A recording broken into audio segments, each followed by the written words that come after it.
औरत का जिस्म इख्तियार करते ही उसने मुझे रोक कर कहा, बाहर मत जाना। और मेरे दिल पर एक खौफ सा तारी हो गया। इंसानी चीख की भयानक आवाज ने मेरी आसाब को हिलाकर रख दिया। ऊपर से एक मुर्दा और जिंदा होकर मर्तबान से निकल कर मेरे सामने आन खड़ी हुई।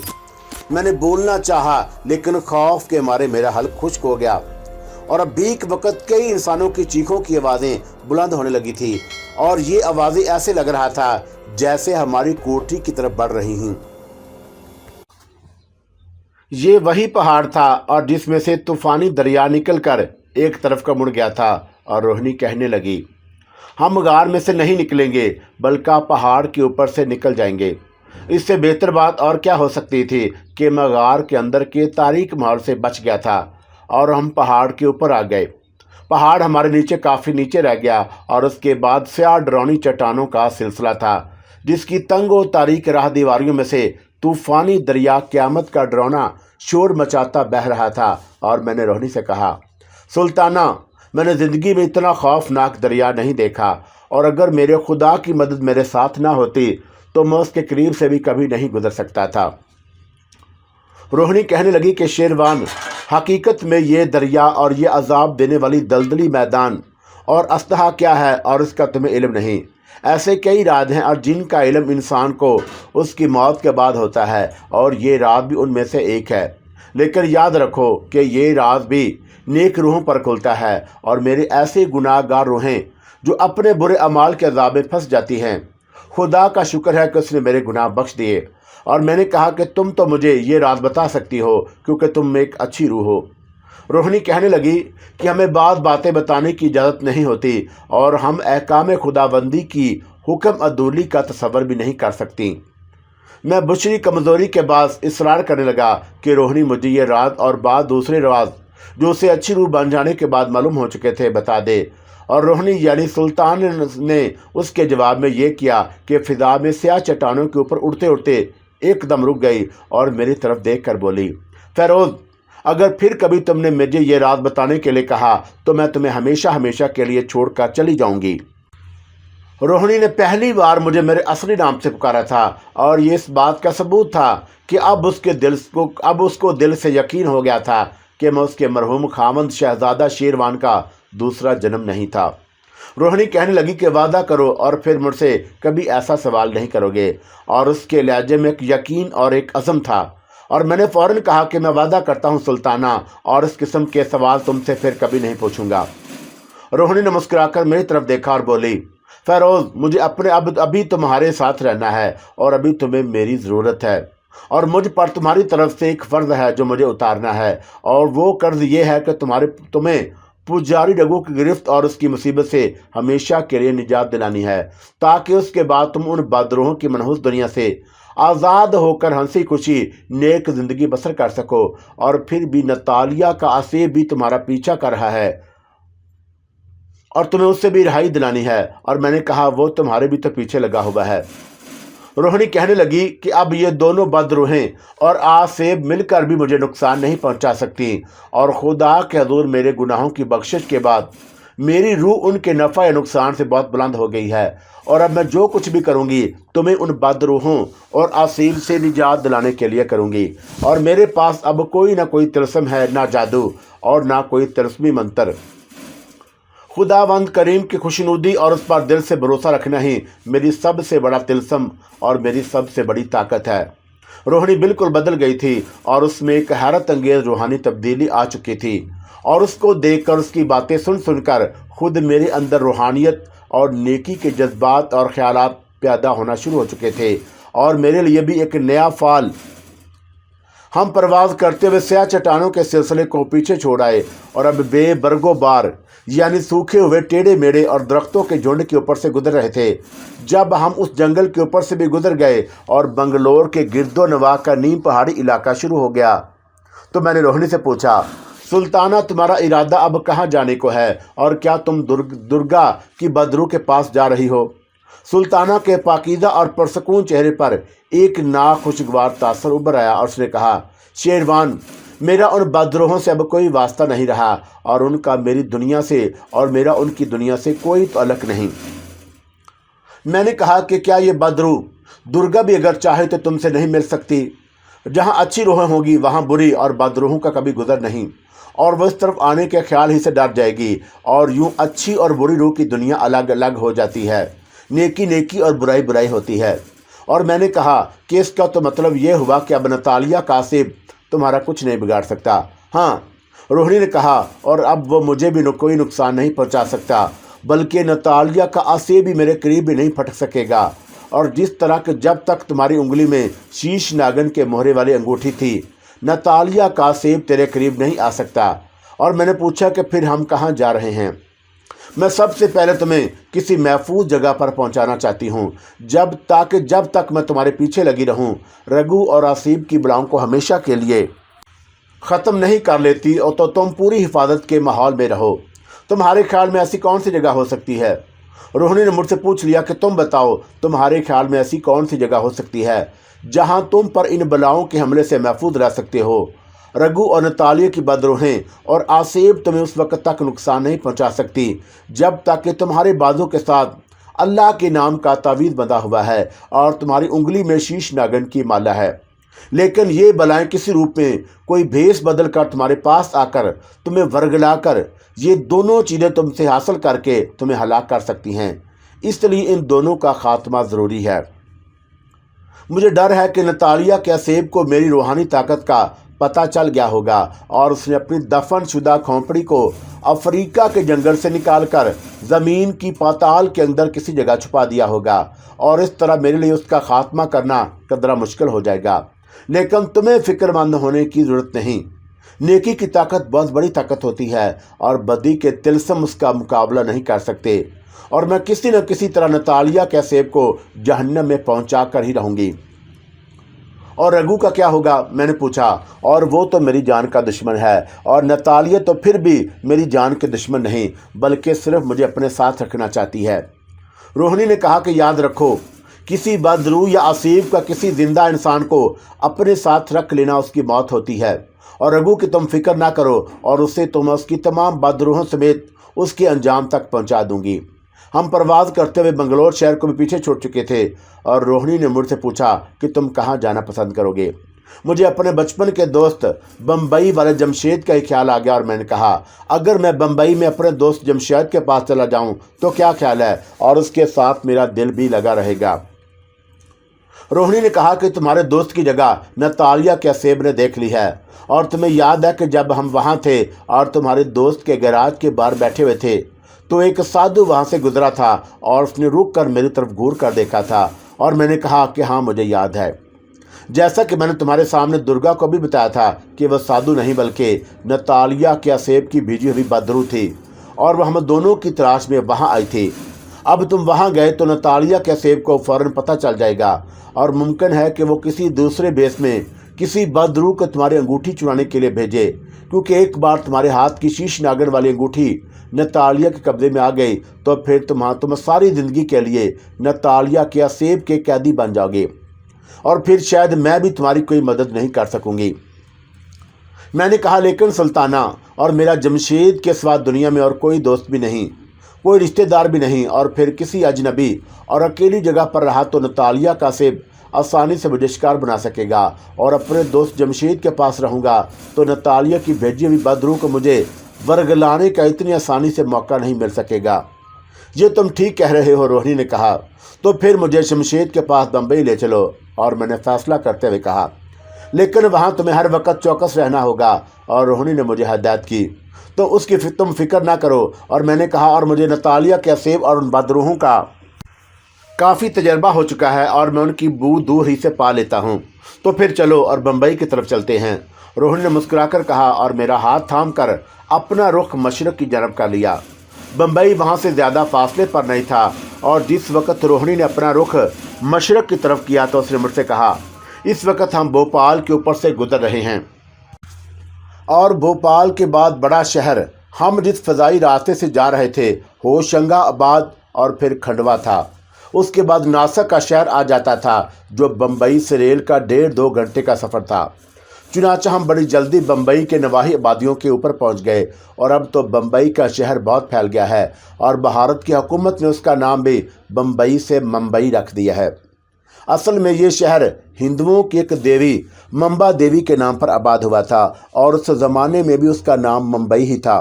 बाद में जब अंग्रेज़ों की हुकूमत कायम हुई तो उन्होंने उस शहर का नाम बम्बई या बम्बे रख दिया था।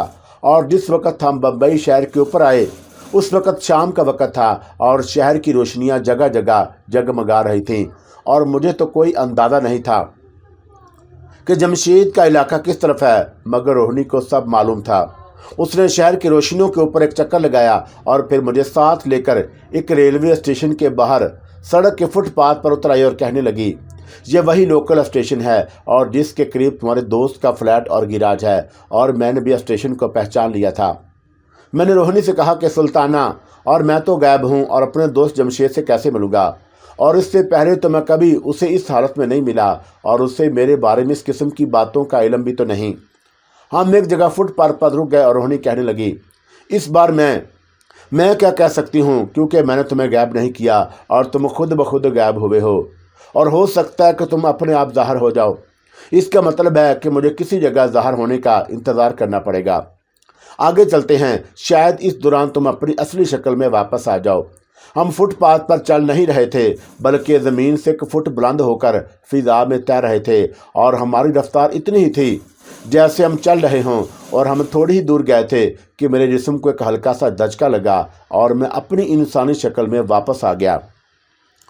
रोहिणी ने मेरी तरफ मुस्कुराकर देखा और बोली, खुदा का शुक्र है कि तुम ऐन वक्त पर अपनी असली हालत में वापस आ गए। और मेरे दोस्त जमशेद का ऑटो स्टोर और गिराज अब हमारे सामने था और जमशेद मुझे बाहर नज़र ना आया। और रोहिणी ने कहा, अपने दोस्त को ना बताना कि मैं भी तुम्हारे साथ हूँ। मैंने कहा कि तुम जैसे कहती हो मैं वैसा ही करूँगा।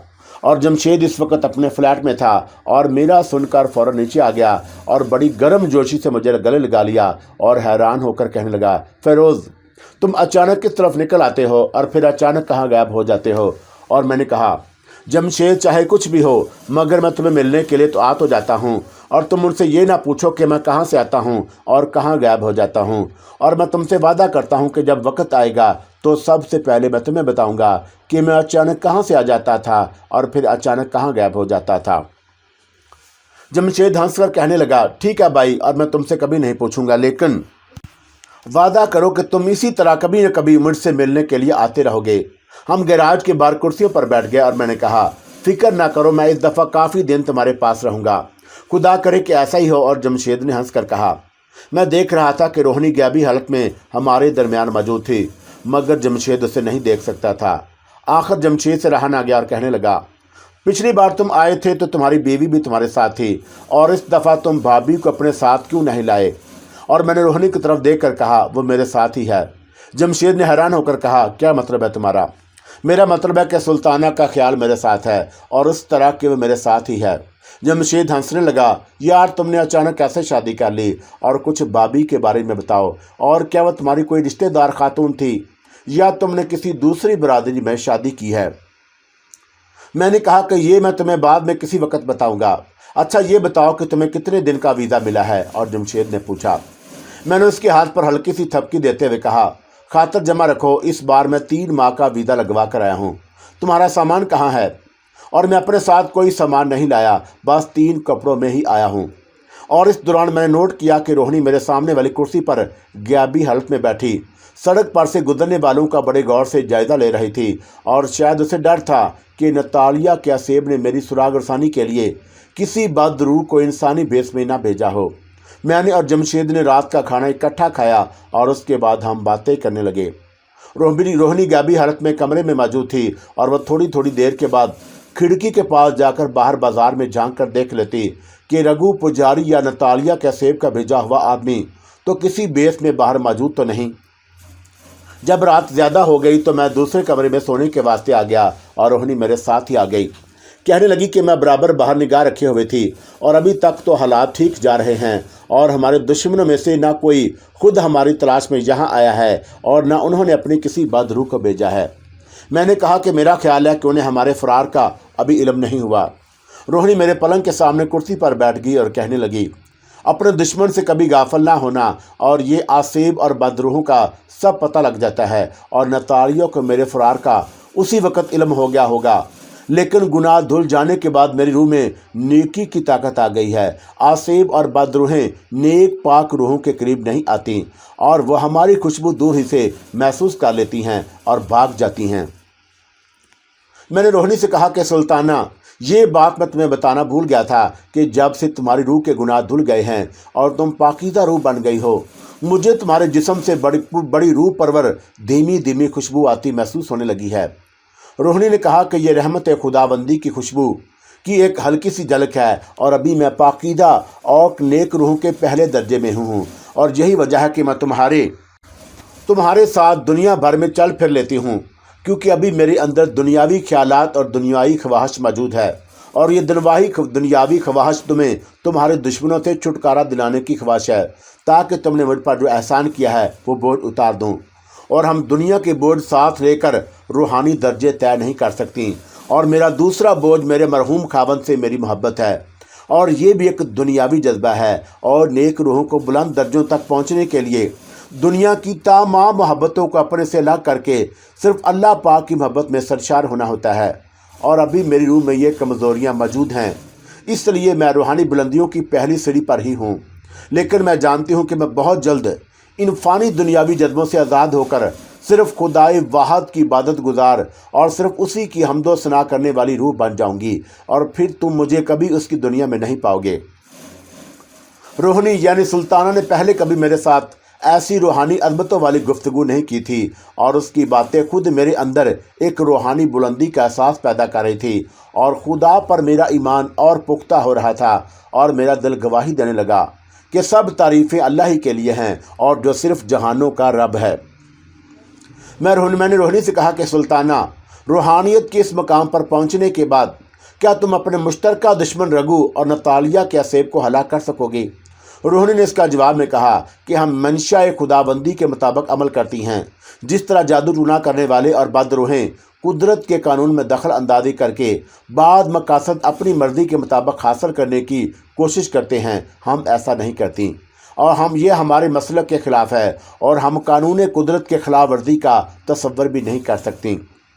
मैंने कहा कि इसका मतलब है कि नतालिया का आसेब तो मेरी शीश नागन वाली अंगूठी चुराने के बाद आसानी से मुझे अपने काबू में कर लेगा और रघु, जो कि मेरी जान का दुश्मन है, जब चाहेगा मुझे नींद की वादी में सुला देगा। रोहिणी कहने लगी कि याद रखो, कोई जिंदा अशिया बेमौत नहीं मरती और इंसान की मौत सिर्फ उसी वक्त आती है जब उसको अल्लाह के हुक्म से आना होता है और ज़िंदगी और मौत का अख्तियार सिर्फ अल्लाह की ज़ात पाक को है, किसी की मजाल नहीं कि उसमें दाखिल दे सके। लेकिन रोहिणी, बाद जादू टोनों से तो इंसान अपना मकसद हासिल करने में कामयाब भी हो जाता है, फिर ऐसा क्यों होता है? जादू टोने से कभी कभी अपना मकसद हासिल करने वाला आदमी उसे अपनी कामयाबी ही समझता है, लेकिन उसे इल्म नहीं होता कि ये कामयाबी उसके सबसे बड़ी नाकामी है। ऐसा आदमी खुदा के हजूर मदद के लिए झोली फैलाने की बजाय जादू टूना करने वाले से मदद की भीख मांगता है और ये शिरक है। यानी वो तमाम जहानों के सबसे बढ़कर पालने वाले और तमाम हाकिमों के सबसे आला तर हाकिम के अख्तियार में दखल अंदाजी करके शिरक के गुनाह का इर्तिकाब करता है और यूँ अल्लाह ताला की नाराज़गी मोल ले लेता है। और याद रखो कि वो आदमी दुनिया का बदकिस्मत तरीन आदमी है जिससे अल्लाह ताला नाराज़ हो जाए। और अब मैं तुम्हें तुम्हारी सवाल का जवाब देती हूँ। तुमने पूछा था कि अगर रघु की बदरू या नतालिया के असेब ने हम पर हमला कर दिया तो क्या मैं उनका मुकाबला नहीं करूँगी? तुमने बड़ा सही सवाल किया है और मैं मुकाबला उसी तरह करूँगी जिस तरह एक नेक आदमी बुराई का मुकाबला करता है और जिस तरह के नेक ख्यालात रखने वाला आदमी बुरे ख्यालात का मुकाबला करता है और अपने नेक ख्यालात की ताकत से बुरे ख्यालात को शिकस्त देता है। तुम ये कह सकते हो कि मैं अपना और तुम्हारा दिफा करूँगी और मैं किसी पर हमला नहीं करूँगी। और जब कोई इंसान या नेक रूह नेकी की ताकत के साथ अपना दिफा करता है या दिफा करता है तो बदी खुद ब खुद शिकस्त खाकर रूपोश हो जाती है। और मैंने कहा, लेकिन सुल्ताना, मैं तो एक कमज़ोर इंसान हूँ और मेरे साथ मेरे गुनाह भी जुड़े हुए हैं, मैं क्या करूँगा? तुम सिर्फ़ और सिर्फ अल्लाह पाक पर अपना ईमान को मजबूत रखना और सिवाय अल्लाह के और किसी को मदद के लिए ना पुकारना और तुम्हारे सारे काम अपने आप ठीक हो जाएंगे और कोई शैतानी ताकत तुम्हारा कुछ न बिगाड़ सकेगी। जैसे जैसे मैं रोहिणी यानी सुल्ताना की बातें सुन रहा था और मुझे अपने अंदर एक हैरत अंगेज़ रूहानी ताकत का एहसास हो रहा था और रोहिणी कुर्सी पर से उठकर बेडरूम की खिड़की के पास आ गई और बाहर झांक कर देखा और मेरे पास आकर कहने लगी कि अब तुम इत्मीनान से सो जाओ और मैं फ्लैट के ऊपर और बाहर चल फिर कर तुम्हारी हिफाजत करूंगी। रोहिणी बेडरूम के बंद दरवाजे में से निकल गई और उसके जाने के बाद मैंने बाथरूम में जाकर वضو किया और उसके बाद वापस आकर 2 नफल शुक्राने के अदा किए और 5 दफ़ा कलमा पाक पढ़कर पलंग पर लेट गया और खुदा से अपने गुनाहों की बख्शिश की दुआएं मांगता रहा और फिर सो गया। सुबह मुझे जमशेद ने आकर जगाया और कहने लगा, क्या बात है और रात देर से सोए थे और उठो, दिन के 10 बज रहे हैं और नीचे आओ, मैंने अभी तक नाश्ता नहीं किया। मैं जल्दी से उठ बैठा और बाथरूम में जाकर मुंह हाथ धोया और नीचे नाश्ता करने आ गया। मैंने नीचे आकर इधर उधर देखा और मुझे रोहिणी कहीं नज़र ना आई। मैं और जमशेद बाज़ार की तरफ वाले छोटे से कमरे में बैठकर नाश्ता करने लगे और जमशेद कहने लगा, फ़ेरोज़, जब से तुम गए हो और मैं भी शिकार पर नहीं गया, अब तुम आ गए हो तो ये ख्याल है किसी रोज़ शिकार खेलने ना चलें। और मैंने कहा कि मुझे कोई एतराज़ नहीं, प्रोग्राम बना लो, चलेंगे। मैंने भी एक मुद्दत से शिकार नहीं खेला। कमरे की खिड़की खुली थी और नाश्ता करने के बाद मैं चाय की प्याली हाथ में लेकर खिड़की के पास खड़ा हो गया और नीचे सड़क पर बम्बई शहर की ट्रैफिक को देखने लगा। असल में मैं रोहिणी को देखने की कोशिश कर रहा था और वो अभी तक मुझे दिखाई नहीं दे रही थी।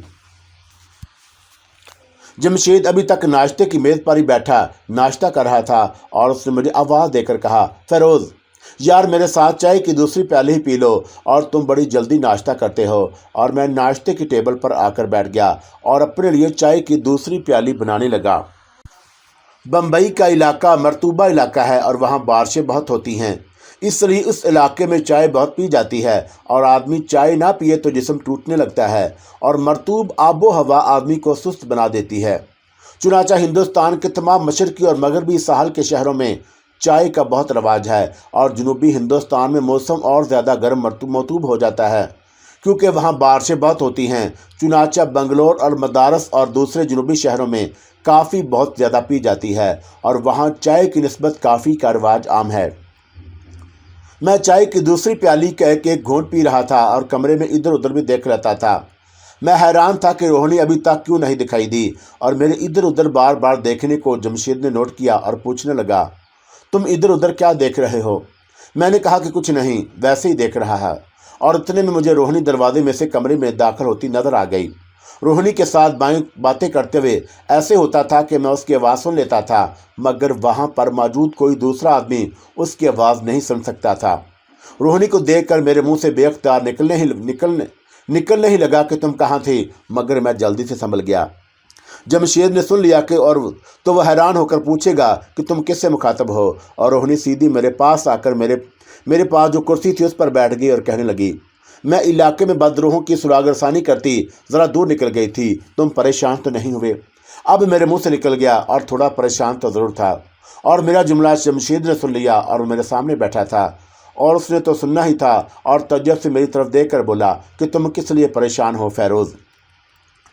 मैंने जल्दी से संभल कर कहा, मेरा मतलब है कि मैंने बम्बई में दाखिल होने के बाद इलाके के थाने में रिपोर्ट नहीं की थी और बस इसीलिए परेशान था। जमशेद कहने लगा कि कोई बात नहीं और तुम अभी मेरे साथ पुलिस स्टेशन चले चलो, थानेदार मेरा दोस्त है और मैं खुद तुम्हारी आमद दर्ज करवा दूंगा। मैंने जल्दी से कहा कि नहीं, तुम्हारे साथ जाने की ज़रूरत नहीं और मैं अकेला ही चला जाऊंगा। ये मैंने इसलिए कहा था कि मेरे पास ना कोई पासपोर्ट था और ना मेरा कोई वीज़ा लगा हुआ था। मैं क्या लेकर जमशेद के साथ थाने जाऊंगा? मगर जमशेद मेरे पीछे पड़ गया और वो भी सच्चा था। कहने लगा कि तुम्हारा पुलिस स्टेशन रिपोर्ट करना बहुत ज़रूरी था, तुमने पहले ही देर कर दी है और अकेले गए तो थानेदार कानून की खिलाफ वर्जी के जुर्म में मुमकिन है तुम्हें पाकिस्तानी जासूस समझकर पकड़ ले और इसी तरह से मुझ पर भी कोई मुसीबत नाज़िल हो सकती है। जल्दी से तैयार हो जाओ और मैं खुद तुम्हें लेकर थाने जाऊंगा। मैं ख्वाम ख्वाह की मुश्किल में फंस गया था और मैंने रोहिणी की तरफ देखा और वो मुस्कुरा रही थी और कहने लगी, फ़िक्र क्यों करते हो और मैं तुम्हें तुम्हारा पासपोर्ट भी ला दूंगी और जिस पर बम्बई का 1 महीने का वीज़ा भी लगा हुआ होगा। जमशेद प्याली लाकर उठते हुए बोला, जल्दी से कपड़े बदल कर नीचे आ जाओ और पुलिस स्टेशन नज़दीक ही है, मैं थानेदार को फ़ोन कर देता हूँ कि हम आ रहे हैं। और ये कहकर जमशेद नीचे चला गया और उसके जाने के बाद मैंने कहा, मैं ख्वाम ख्वाह बोल पड़ा, अब थाने का चक्कर लगाना पड़ेगा। कोई बात नहीं और मैं तुम्हारे साथ ही होंगी। मैंने पूछा, और मेरा पासपोर्ट तुम कहाँ से लाओगी?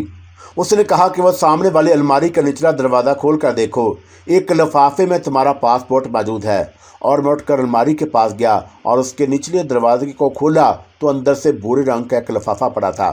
लिफाफा लेकर मैं रोहिणी के पास आकर बैठ गया और उसे खोल कर देखा तो उसमें एक पाकिस्तानी पासपोर्ट था और पासपोर्ट पर मेरी फ़ोटो भी लगी हुई थी और उसके नीचे मेरा पूरा नाम फिरोज़दीन और वालदियत भी लिखी हुई थी। मैंने वर्क उल्ट कर देखा और एक वर्क पर बाकायदा बम्बई का वीज़ा लगा हुआ था और साथ पाकिस्तान में इंडिया के हाई कमिश्नर के वीज़ा ऑफिस की मोहर भी लगी हुई थी। मैंने मुस्कुराकर रोहिणी की तरफ देखा और ये तुम कहाँ से लाई हो? ये मत पूछो कि मैं ये कहाँ से लाई हूँ और ये कहाँ से आ गया है, और इतना मैं तुम्हें ज़रूर बताना चाहूँगी कि ये जाली पासपोर्ट नहीं, बिल्कुल असली पाकिस्तानी पासपोर्ट है। और ये भी सुन लो कि जब तुम्हारी बम्बई में क़याम की मुद्दत ख़त्म हो जाए या जिस दिन तुम्हें मेरे साथ यहाँ से वापस जाना होगा, ये पासपोर्ट अपने आप गायब हो जाएगा। नीचे से नौकर ने आकर कहा, फ़िरोज़ बाबू, मालिक नीचे आपका इंतज़ार कर रहे हैं। मैंने पासपोर्ट को लिफाफे में डाला और लिफाफा अपनी पतलून की जेब में रखा और दूसरी बूट शर्ट पहनकर नीचे आ गया। रोहिणी भी मेरे साथ ही नीचे आ गई और जमशेद अपनी पुरानी खटारा जीप की ड्राइविंग सीट पर बैठा मेरा इंतज़ार कर रहा था और मुझे देखकर बोला, आ जाओ यार। मैं जीप में उसके साथ वाली सीट पर बैठ गया और जीप पुलिस स्टेशन की तरफ रवाना हो गई। जीप की छत नहीं थी और मैंने सर उठाकर ऊपर को देखा और मुझे रोहिणी जीप के ऊपर साथ साथ उड़ती हुई दिखाई दी और मुझे इत्मीनान हो गया। हम पुलिस स्टेशन पहुंच गए और थानेदार हिंदू मर्तबा था और उसके दफ्तर के बाहर AR खांडीकर की तख्ती लगी हुई थी। बड़े तपाक से जमशेद को मिला और बोला, आज कैसे आना हो गया, बैठो। जमशेद ने कहा कि खांडीकर साहब, ये मेरा दोस्त है और इसका नाम फ़िरोज़ है और ये पाकिस्तान से ख़ास तौर पर वीज़ा लेकर मुझसे मिलने आया है। मरहटा थानेदार ने कहा, बात क्या है बोलो, और क्या इसकी जेब कट गई है बम्बई में? और जमशेद ने कहा, अरे नहीं खांडीकर बाबू, आपके होते हुए इलाके में ऐसे जुराइम भला कहाँ हो सकते हैं, फिर क्या बात है?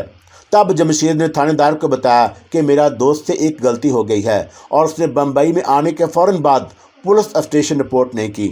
थानेदार ने अब मुझे घूरते हुए देखा और पूछा, तुम बम्बई किस रोज़ इंटरव्यू हुए थे? और मैंने कहा कि एक दिन पहले इंटरव्यू हुआ था सर, बस रिपोर्ट करना थी, याद नहीं रहा, I am sorry, very sorry. थानेदार ने कहा कि अपना पासपोर्ट दिखाओ और मैंने पासपोर्ट दे दिया। थानेदार देर तक पासपोर्ट के वर्क उल्ट पलट कर देखता रहा और फिर उस वर्क को बड़े गौर से देखा जिस पर मेरा वीज़ा लगा हुआ था और साथ ही भाई भारतीय हाई कमिश्नर की मोहर लगी हुई थी। थानेदार ने पासपोर्ट मुझे वापस देते हुए जमशेद से कहा, सेठ, पासपोर्ट तो तुम्हारे दोस्त का एकदम ठीक है और वीज़ा भी ठीक लगा हुआ है, मगर इसे आते ही थाने में रिपोर्ट करनी चाहिए थी। इसने ऐसा नहीं किया, इसलिए मुझे कानूनी कार्रवाई पूरी करनी होगी। जमशेद ने तशवीश के साथ पूछा, और किस किस्म की कार्रवाई खांडीकर बाबू? थानेदार ने हंसकर कहा, अरे सेठ, घबराने की कोई बात नहीं, तुम्हारे दोस्त को सिर्फ अपना पाकिस्तानी शनाख्ती कार्ड दिखाना होगा। और फिर थानेदार ने मेरी तरफ मुतवज्जा होकर कहा, प्लीज़ अपना शनाख्ती कार्ड दिखाओ।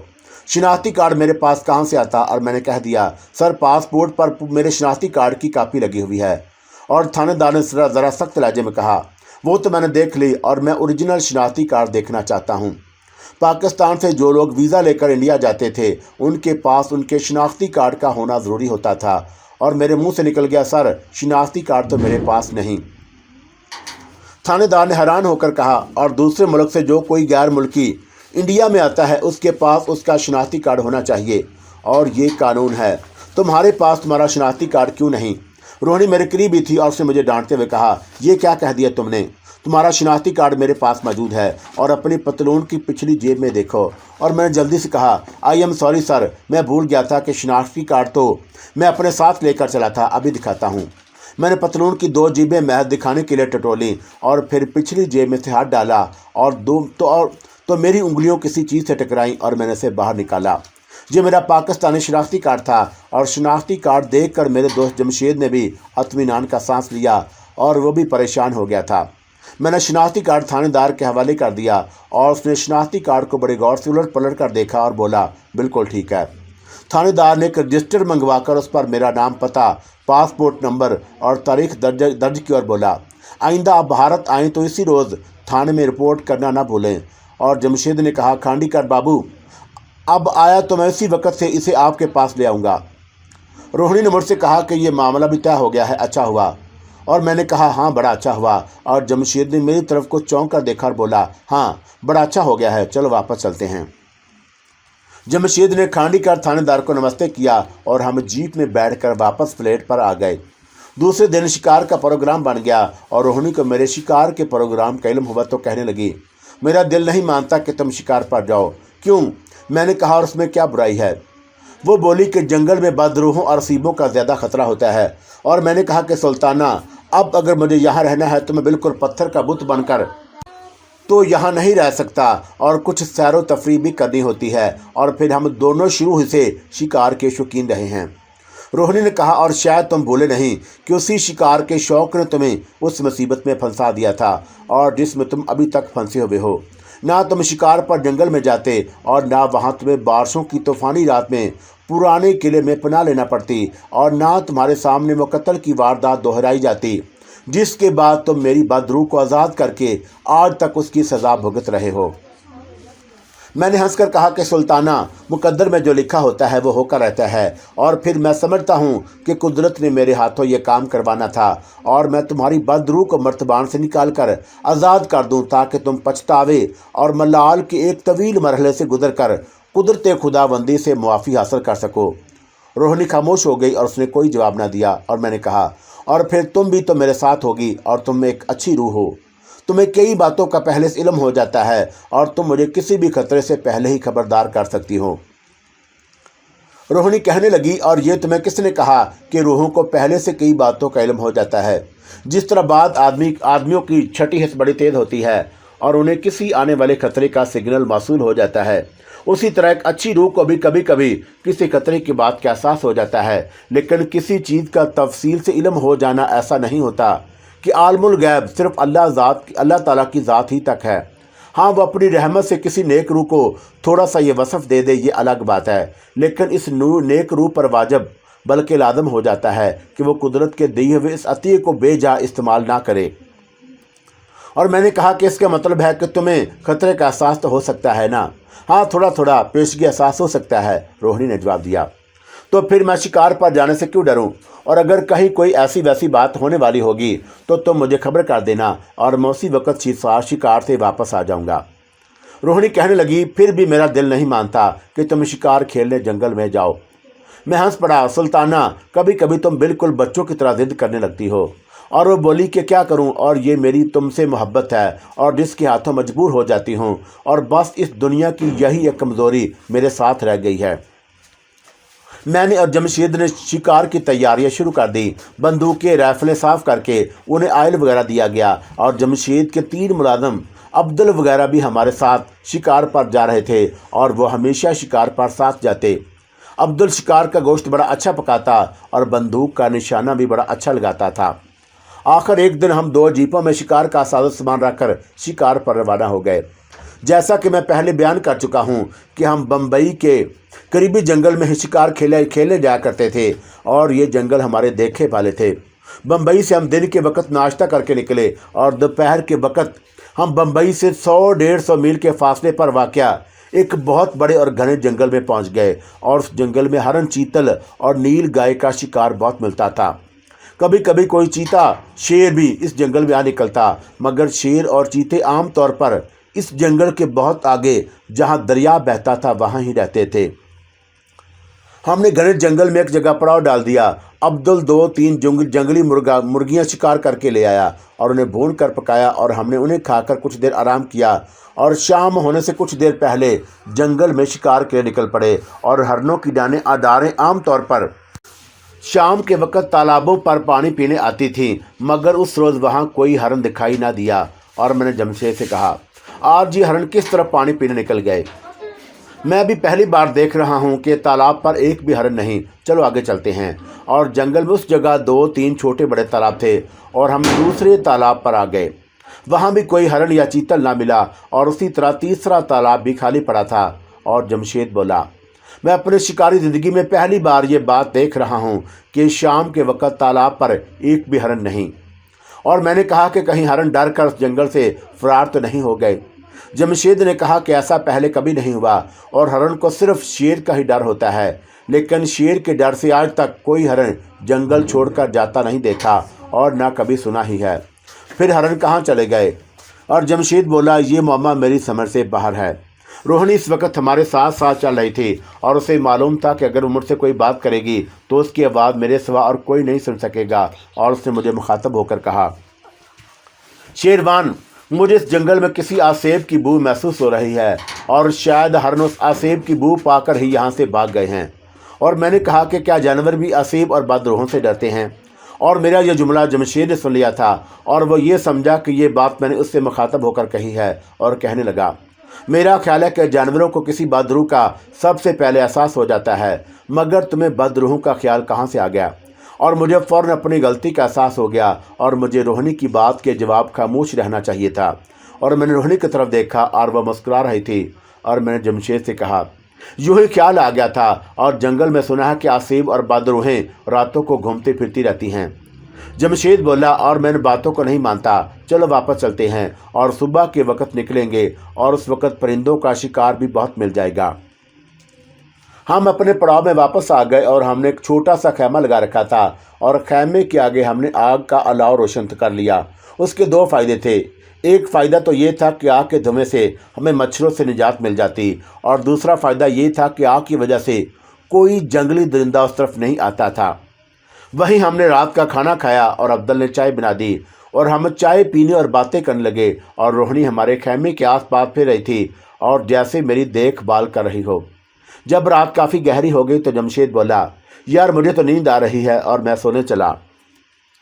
वो खैमे में सोने चला गया और अब्दुल भी बर्तन वगैरह समेट कर एक दरख्त के नीचे जाकर लेट गया और एक नौकर अलाव के करीब बंदूक लेकर रात की चौकीदारी करने के लिए बैठ गया और आधी रात तक उसे पहरा देना था और उसके बाद उसकी जगह दूसरे नौकर को ले लेनी थी। मैं खैमे के बाहर लकड़ी के स्टूल पर बैठा रोहिणी यानी सुल्ताना की देख रूख देख रहा था और वो किस तरह से चौकस होकर मेरी खबरगिरी कर रही थी। और उसने भी जब मुझे अकेला देखा तो मेरे पास आ गई। मैंने पूछा, और अब भी जब तुम्हें यहाँ किसी बदरूह की बू महसूस हो रही है? नहीं, अब बू महसूस नहीं हो रही, मगर कोई बुरी रूह यहाँ ज़रूर आई थी, वरना मुझे उसकी बू कभी ना आती। और मैंने कहा कि जंगल में तो हर किस्म की बुरी रूहें घूमती फिरती रहती हैं, हो सकता है कि कोई बुरी रूह आई हो और तुम्हें देखकर फरार हो गई हो। मेरा भी यही ख्याल है, लेकिन हमें होशियार रहना चाहिए। और अगर ये बदरूह यहाँ आ गई थी तो नतालिया का आसेब और रघु पुजारू की बदरूह भी यहाँ आ सकती है। मगर मेरे पास तुम हो और फिर मेरे हाथ में शीश नागन के मोहरे वाली अंगूठी है और मेरे बाजू पर अल्लाह के पाक का नाम का तावीज़ बंधा हुआ है और मुझे किस बात का डर? मेरी इस बात के जवाब में रोहिणी कहने लगी, डर तुम्हें सिर्फ खुदा का होना चाहिए और अगर इंसान के दिल में सिर्फ खुदा का डर हो तो फिर वह दूसरे हर डर खौफ से अपने आप निजात पा लेता है। और मैंने कहा, मुझे नींद आ रही है और मैं तो खैमे में सोने जा रहा हूँ और तुम कहाँ जाओगी सुल्ताना? सुल्ताना यानी रोहिणी ने कहा, और मैं तुम्हें छोड़कर कहीं नहीं जा सकती, तुम सो जाओ और मैं तुम्हारी रखवाली करूँगी। मैं खैमे में जाकर दरी पर लेट गया और एक तरफ जमशेद सोया हुआ था और खराटे ले रहा था। मैं जंगल में सारा दिन फिर कर थक गया था और लेटते ही गहरी नींद में खो गया। मुझे कोई खबर नहीं कि मैं कब तक सोया रहा और फिर अचानक किसी ने मुझे ज़ोर से हिलाया और मैं हड़बड़ाकर उठ बैठा। रोहिणी मेरे ऊपर झुकी हुई कह रही थी, जल्दी से मेरे साथ बाहर चलो। और मैं जल्दी से रोहिणी के साथ खैमे से बाहर आ गया और बाहर अलाव की मदम पड़ चुकी थी और उसके पास जो मुलाजिम पहरा देने बैठा था वो भी वहीं लेट कर सो चुका था। रोहिणी मुझे खैमे से कुछ दूर एक तालाब के पास ले गई और कहने लगी, यहाँ झाड़ियों की ओट में बैठ जाओ। मैं झाड़ियों के पीछे छुप कर बैठ गया और रोहिणी तेजी से प्रवास करती तालाब की तरफ गई और रात का अंधेरा चारों तरफ फैला हुआ था। जंगल पर सन्नाटा छाया हुआ था, मगर रोहिणी मुझे दिखाई दे रही थी और उसने बड़ी तेज़ी से तालाब के ऊपर एक चक्कर लगाया और फिर उस तेज़ी से मेरे पास आ गई। और मैंने आहिस्ता से पूछा, क्या बात हुई है सुल्ताना? सुल्ताना ने मुझे खामोश रहने का इशारा किया और वह सर उठाए तालाब की तरफ टिकटिकी बांधे देख रही थी। और इतने में तालाब की तरफ से जंगल के सन्नाटे में एक ऐसी आवाज़ आई जैसे कोई किसी का गला दबा रहा हो और उसके गले में से गड़गड़ाहट की आवाज़ें निकल रही हों। ये आवाज़ें बड़ी डरावनी थी और आवाज़ें दूर से आ रही थी और फिर यह करीब से सुनाई देने लगीं। रोहिणी एकदम से तालाब की तरफ प्रवास कर गई और जैसे ही वो तालाब के करीब पहुंची, डरावनी आवाज़ें दूर होते होते गायब हो गईं। मैं रोहिणी को देख रहा था और वह तालाब के ऊपर मुसलसल दायरे की शक्ल में चक्कर लगा रही थी और 1-2 मिनट तक वह चक्कर लगाती रही और फिर वह वापस मेरे पास आ गई और कहने लगी, मेरे साथ वापस चलो। और हम खैमे के बाहर अलाव के पास आकर बैठ गए। मैंने कहा कि क्या ये नतालिया कासेब था? रोहिणी ने कहा कि उसके सिवाय और कौन हो सकता है, और वह तुम्हारी तलाश में आया था मगर मुझे आसपास देखकर दफ़ा हो गया। मैंने पूछा, सुल्ताना, जब मेरे बाजू पर अल्लाह के पाक के नाम का तवीज़ बंधा हुआ है और मेरे हाथ में शीश नागन के मोहरे वाली अंगूठी है, तो फिर तुम मेरी इतनी फ़िक्र क्यों करती हो? और ये आसेब तो मुझे कोई नुकसान नहीं पहुंचा सकेगा। रोहिणी ने कहा कि शेरवान, तुम शीश नागन के मोहरे वाली अंगूठी पर इतना भरोसा ना करो, और यह मोहरा किसी भी वक्त तुम्हें धोखा दे सकता है। उस आसेब और बदरोहों से अगर कोई ताकत तुम्हें बचा सकती है तो वह अल्लाह पाक के नाम वाला तावीज़ है, और तुम उस पर भरोसा कर सकते हो। उसके बावजूद तुम्हें गाफिल नहीं होना चाहिए। रघु और नतालिया कासेब जमशेद के किसी नौकर के ज़हन को अपने कब्ज़े में करके उसे हुक्म दे सकता है कि वो तुम्हारे बाजू से तावीज़ उतार कर ले आए। मुझे तशवीश सी लग गई, और वाकई अगर ऐसा हो गया और सोते में किसी ने मेरे बाजू पर से तावीज़ उतार लिया या मेरी उंगली से अंगूठी उतार ली तो मैं क्या करूँगा? और रोहिणी का तो ये बदरूहें कुछ नहीं बिगाड़ सकेंगी, क्योंकि वो उनकी मनहूस दुनिया से निकल आई है, बल्कि बदरूहें तो उसके करीब नहीं आएंगी। लेकिन मैं रूह नहीं हूँ, और मैं तो एक आम कमज़ोरियों वाला गुनहगार इंसान हूँ।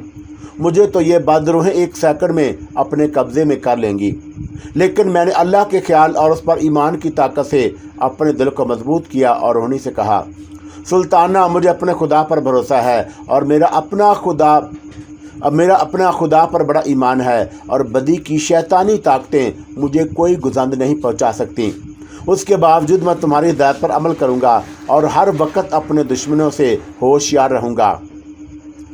हम 3 दिन तक जंगल में शिकार खेलते रहे, और इस दौरान रोहिणी मेरे साथ रहकर मेरी हिफाजत करती रही। फिर हम वापस बम्बई आ गए, और बम्बई आने के बाद रोहिणी ने मुझे कहा, शेरवान, तुम्हें अकेला छोड़कर जाने को मेरा दिल नहीं चाहता, लेकिन मेरा जाना भी ज़रूरी है। हमारे दुश्मन पुजारी रघु और नतालिया कासेब हमारे खिलाफ ज़रूर कोई ख़तरनाक मनसूबाबंदी कर रहे होंगे। हमें उनसे बेखबर नहीं रहना चाहिए, और मैं पता लगाना चाहती हूँ कि वह हमारे खिलाफ क्या साजिशें करते हैं और क्या चाल चलने वाले हैं, ताकि हम पहले से उसका दिफा सोच लें। मगर तुम कहाँ जाओगी? और मैंने रोहिणी से पूछा। ये मैं तुम्हें नहीं बता सकती, लेकिन तुम इतना यकीन रखो कि मुझे कुछ नहीं होगा, और मैं अपने और तुम्हारे दुश्मनों को हमेशा के लिए ख़त्म करके ही आऊँगी। और मैंने उससे पूछा कि क्या मैं उस जगह तुम्हारा इंतज़ार करूँ? इससे महफूज जगह मेरे ख्याल में तुम्हारे लिए और कोई नहीं। तुम बिल्कुल फ़िक्र ना करना, और मैं दरमियान में आकर तुमसे मिलती रहूँगी और तुम्हारी खैरियत मालूम करती रहूँगी। लेकिन एक बात का ख़ास ख्याल रखना, और वो ये कि अपने बाजू से अल्लाह के पाक नाम वाला तावीज़ किसी हालत में भी अपने से अलग ना करना। और मैंने कहा कि मैं उसे कभी अपने से जुदा नहीं करूँगा, तुम बेफिक्र हो। और रोहिणी ने कहा कि अब मैं जा रही हूँ, और बहुत जल्द मैं अपने दुश्मनों की नापाक अज़ाइम का सुराग लगाकर वापस आ जाऊँगी। और रोहिणी यानी सुल्ताना गायब हो गई। बम्बई में मुझे अपने दोस्त जमशेद के पास रहते हुए रोहिणी के जाने के बाद मज़ीद 1 हफ़्ता गुजर गया, और एक दिन जमशेद मुझे कहने लगा, फ़ेरोज़, तुम्हारे वीज़े की मुद्दत 1 माह है, और उसमें बाकी 10-11 दिन ही रह गए हैं। बम्बई में कई तारीख़ी मकामात ऐसे हैं जो तुमने अभी तक नहीं देखे, और उनमें एलोरा के कदीम गार भी हैं। मैंने कहा, हाँ यार, और मैंने उनका नाम तो सुना हुआ है। और उन गारों में क्या है? उन गारों की तारीख ये है कि जब हिंदुस्तान में महात्मा गौतम बुद्ध का बुद्ध मत बड़ी तेज़ी से फैल रहा था, तो यहाँ के हिंदू धर्म के ब्राह्मणों को बड़ी तशवीश हुई, और अगर बुद्ध मत उसी तरह फैलता चला गया तो उनका हिंदू मत ख़त्म होकर रह जाएगा। मगर ब्राह्मण कुछ नहीं कर सकते थे, क्योंकि हिंदुस्तान में राजा अशोक की हुकूमत थी, और जो बुद्ध मत का मानने वाला था, और जिसकी वजह से बुद्ध मत को बड़ा फ़रोग मिल रहा था। लेकिन बादशाह और राजा हमेशा हुकूमत नहीं करते रहते, और एक न एक दिन वो मर जाते हैं। चुनाचा राजा अशोक भी इंतकाल कर गया, और उसके मरने के बाद उसके ब्राह्मण सेनापति ने तख्त पर कब्जा जमा लिया, और बुद्ध मत की जगह हिंदू मत को सरकारी मजहब बना लिया। उसके साथ ही ब्राह्मण आज़म को एक बार फिर अरूज हासिल होना शुरू हो गया, और ब्राह्मण नवाज हिंदू सेनापति राजा के राजा के हुक्म से मुल्क में से बुद्ध मत की तमाम निशानियां मिटा दी गईं। बुद्ध मत मानने वालों की तमाम खानकाहें और इबादत गाहें मस्मार कर दी गईं और बुद्ध राहबों की पकड़ दकड़ शुरू हो गई। कई राहबों को पकड़कर जेल में डाल दिया गया और सैकड़ों की तादाद में बुद्ध राहब, जिन्हें बख्शू कहते हैं, मुल्क से फरार हो गए और उन्होंने श्रीलंका और हिंदू चीनी और तिब्बत में जाकर पनाह ली। और कुछ बुद्ध राहब ऐसे थे कि जिनके दिल में ख्याल आया कि उन्हें हिंदुस्तान से फरार नहीं होना चाहिए। इस तरह से हिंदुस्तान में से बुद्ध मत का नामो निशान बाकी न रहेगा और वो सरेआम अपने मज़हब के अशात तो कर नहीं सकते थे। और उन्होंने क्या कि बम्बई के करीब समुंदर में पहाड़ी गारों में जाकर छुप गए और उन गारों में उन्होंने गौतम बुद्ध की ज़िंदगी के मुख्तलिफ वाक़यात और उसके असूलों को गार की दीवारों के पत्थरों पर तराश कर लिखना शुरू कर दिया। कहते हैं कि महात्मा गौतम बुद्ध के ये जानसार बख्शू 11 बरस तक उन गारों में रहे और इस दौरान उन्होंने गारों की दीवारों पर महात्मा बुद्ध के कई यादगार बुत तराशे और महात्मा बुद्ध की तालीमात को गार की पथरीली दीवारों पर कुंदा कर दिया।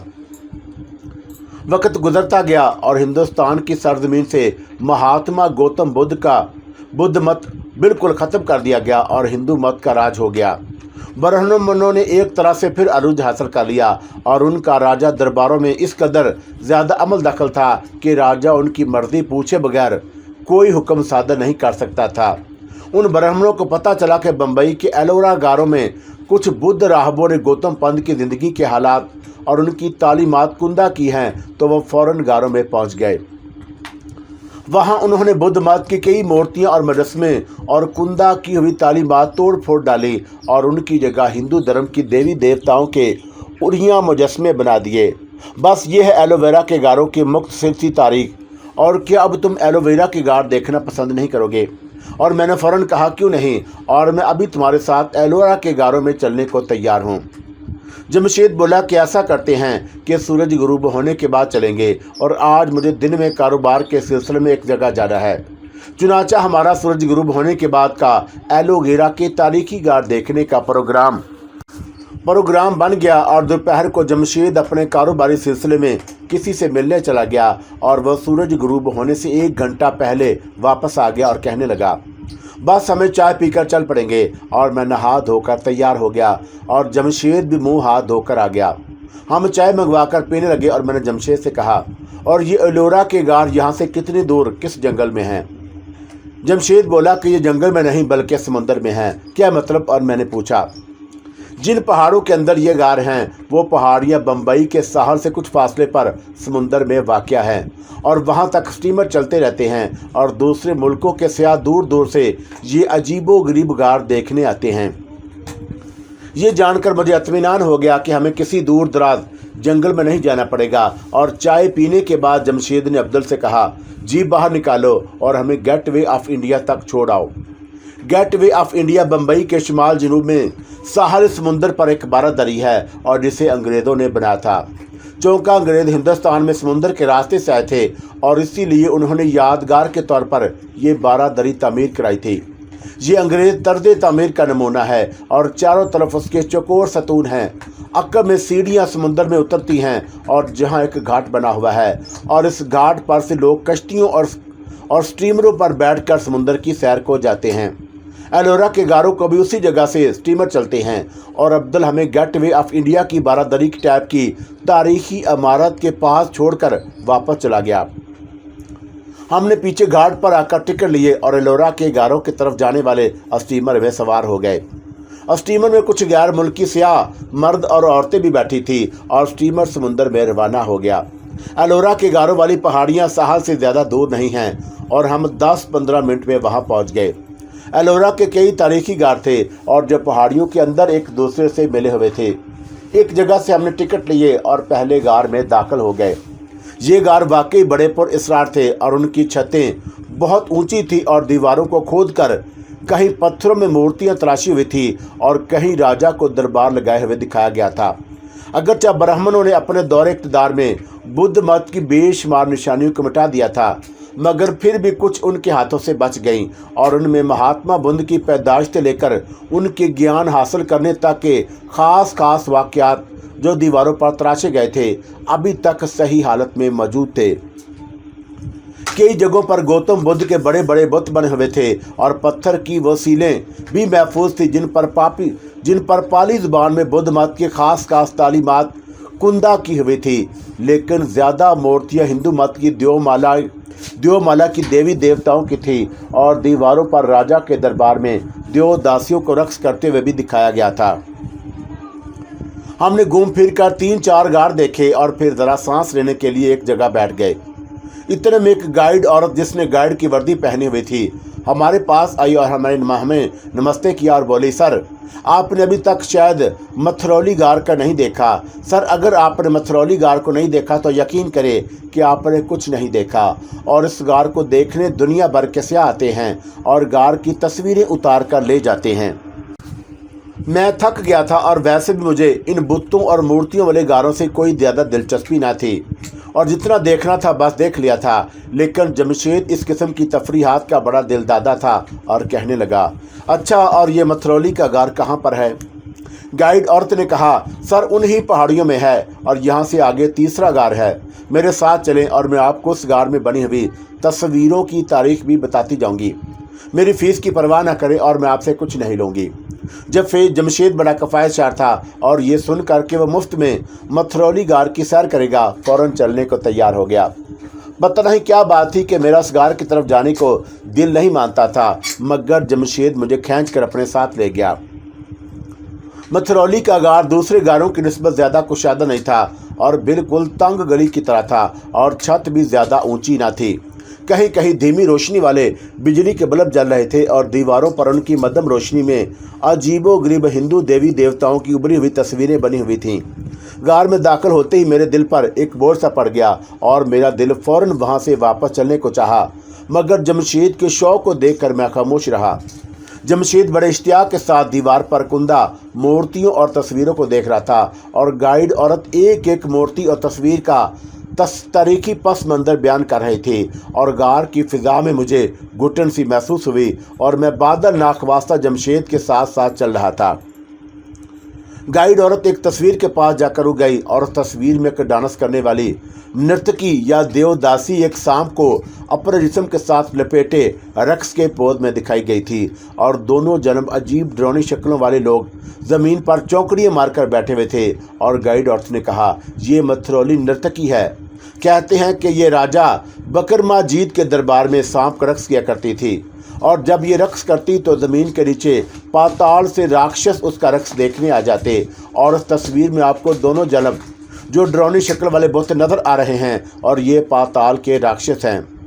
राजा बकरमाजीत उन राक्षसों की बड़ी सेवा करता था और अपना तख्त छोड़ कर चला जाता था ताकि पाताल के राक्षस अकेले बैठकर मथरौली का नृत्य देखें। और इस तस्वीर में वह सामने एक तख्त खाली पड़ा है और ये राजा का तख्त है जो राक्षसों के आने के बाद तख्त छोड़कर चला गया है।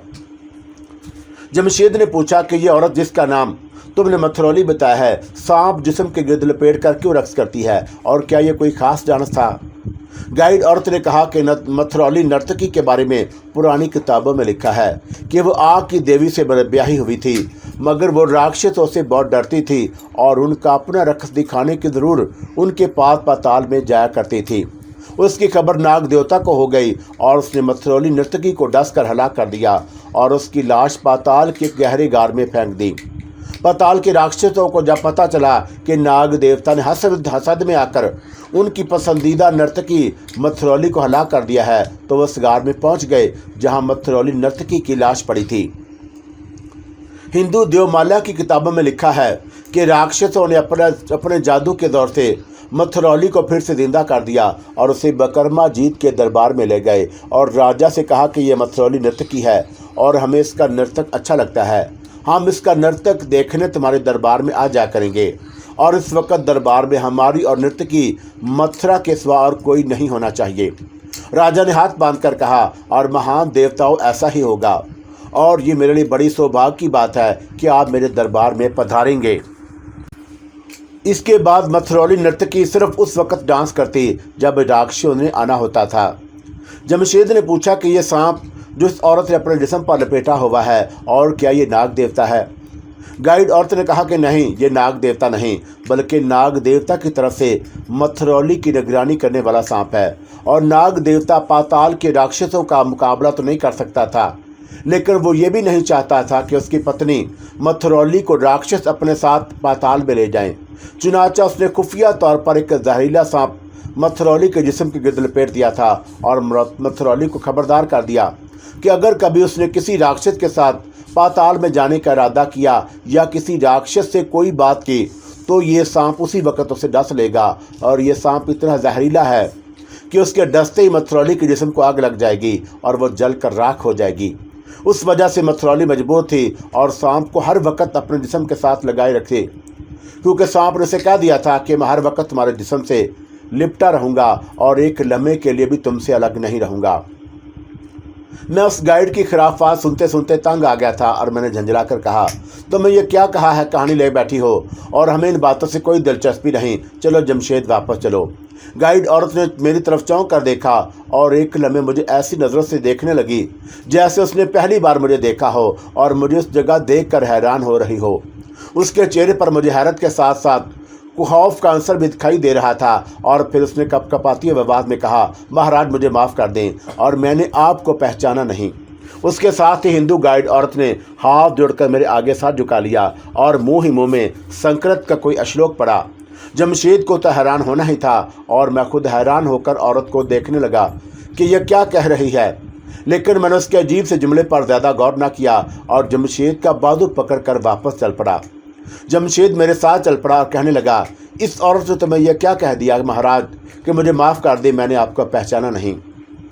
मैंने कहा, अरे ये सब इन लोगों की ड्रामेबाजी है और ये इस तरह की बातें ना करें तो लोग इनकी बातों पर एतबार कैसे करें और ये उन स्याहों से पैसे कैसे बटोरें। जमशेद बोला, और उसने तो हमसे कुछ भी नहीं मांगा था और ये भी उसका एक ढोंग था।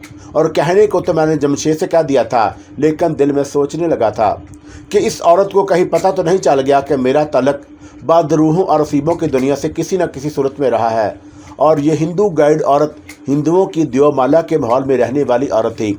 हो सकता है कि उस माहौल में रहते रहते उसमें इतना शऊर पैदा हो गया हो और वो ऐसे लोगों को पहचान लेती हो जिनका ताल्लुक देवमालाई माहौल से वाबस्ता हो या वाबस्ता रहा हो।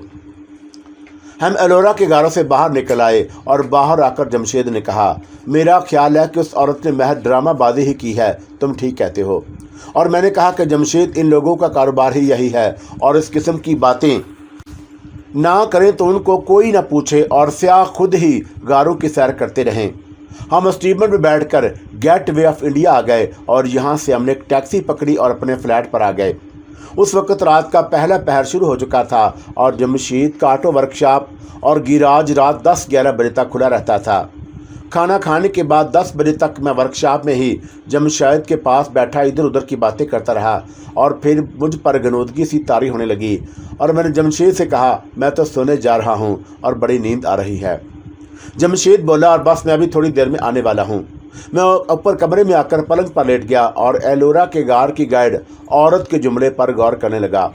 उसने मुझे जो कुछ कहा था उसमें वाकई कुछ हकीकत थी कि वह महज ड्रामाबाजी कर रही थी और असल में मैं उसे ऐसे ऐसे हालात से गुजरा था, बल्कि गुजर रहा था कि जिस पर इंसानी अक्ल मुश्किल से ही यकीन कर सकती थी, बल्कि अक्ल यकीन कर ही नहीं सकती थी।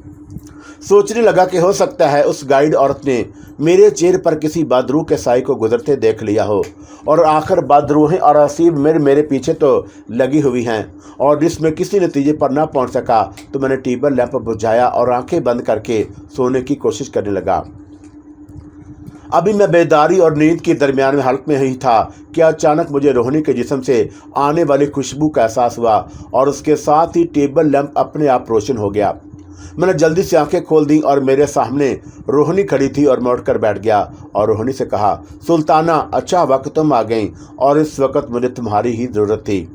रोहिणी के चेहरे पर एक पुरअसरार सा तबस्सुम था और वह मेरे सामने सोफे पर बैठ गई। मुझे टिकटिकी बांधे देखने लगी और मैंने कहा, आज मेरे साथ एक अजीब वाक़या हुआ। रोहिणी के चेहरे का तबस्सुम गायब हो गया और उसने संजीदा आवाज में कहा, शेरवान, मुझे मालूम है कि तुम्हारे साथ क्या वाक़या हुआ और तुम एलोरा के गारों में नहीं जाना चाहिए था। खुदा का शुक्र है कि तुम वहाँ से सही सलामत जिंदा वापस आ गए। सुल्ताना, मैं वहाँ नहीं जाना चाहता था और जमशेद मुझे वहाँ ज़बरदस्ती ले गया था। रोहिणी ने मुझे हल्की सी डांट के साथ कहा कि तुम्हें कोई ज़बरदस्ती मौत के मुंह में ले जाएगा तो क्या तुम उसके साथ चल पड़ोगे? और तुमने सख्त गलती की थी। तुम्हारी किस्मत अच्छी थी कि तुम वहाँ से बचकर आ गए हो। और क्या तुम नहीं जानते कि इस किस्म की जगह जहाँ देवी देवताओं की मूर्तियाँ और बुत हों मनहूस होती हैं, और तुम ख़ास तौर पर जिस किस्म के हालात से गुजर रहे हो, तुम्हें तो ऐसी जगहों में जाने का नाम भी नहीं लेना चाहिए। मैंने कहा कि मुझे माफ़ कर दो सुल्ताना, मुझसे गलती हो गई। वादा करता हूँ कि आइंदा ऐसी गलती कभी ना होगी और उस कमरे से बाहर कदम भी नहीं रखूँगा। रोहिणी खामोश हो गई और फिर कहने लगी, मुझे तो जैसे पता ही चला कि तुम एलोरा के गारों में गए हो और मैं उसी वक्त वापस रवाना हो पड़ी थी।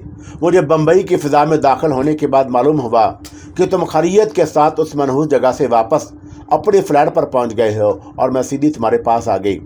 मैंने कहा, अच्छा बाबा, मुझे माफ़ कर दो और कह दिया ना कि मैं आइंदा ऐसी गलती नहीं करूँगा।